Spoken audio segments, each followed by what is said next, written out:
ये जिसे हम किस्मत कहते हैं, ये क्या फिक्स्ड है, पहले से तय है, या कि हम अपनी किस्मत को बदल सकते हैं?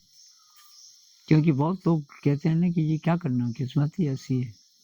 गरीब परिवार में पैदा हुए और माँ बीमार रहती है, पिताजी पूरा पैसा नहीं कमा पाते, किस्मत ही खोटी है जी, क्या करें?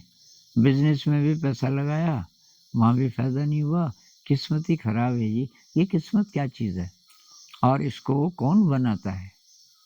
तो ज़्यादातर लोग कहते हैं कि कोई भगवान है, कोई बनाने वाला है और उसने ये किस्मत किसी की अच्छी लिखी, किसी की खराब लिखी। बुद्धिज़्म के अनुसार आपकी जो भी वर्तमान परिस्थितियाँ हैं, ये आप ही ने बनाई अपने कर्मों से, इस जन्म के या पिछले जन्म के। जो आपने अकुशल कर्म किए होंगे, जिसको दुष्कर्म भी बोल सकते हैं, ये उनका फल है।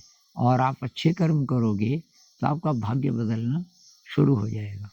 जिसको हम भाग्य बोलते हैं, उसका लिखने वाला कोई दूसरा नहीं है, कोई खुदा नहीं, कोई ईश्वर नहीं, वो हम खुद ही हैं।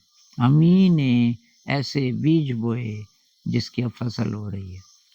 ये कहते हैं ना कि आप आम का बीज लगाओगे तो बड़ा होके वो आम का वृक्ष बनेगा और वो मीठे-मीठे फल आएँगे उसपे। लेकिन आपने नीम का बीज लगाया तो नीम तो कड़वा होता है। जो आप बोओगे वही काटोगे। जैसी करनी वैसे भरनी, ये कहावत है ना, तो काफ़ी ठीक है, इस जन्म में या अगले जन्म में। अब तो इसमें मैसेज क्या है?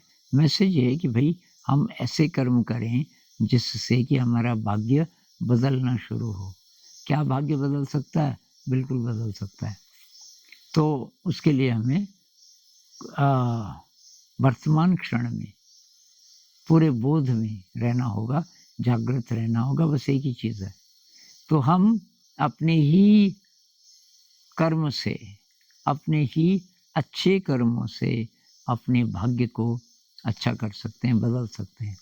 पीछे जो हुआ, हुआ, आगे जो होगा उसमें हम को-राइटर बन सकते हैं। को-राइटर का मतलब कुदरत ने जो लिखा और अब आप जो लिख रहे हो। कुदरत से मेरा मतलब आप ही का आप ही के कर्म।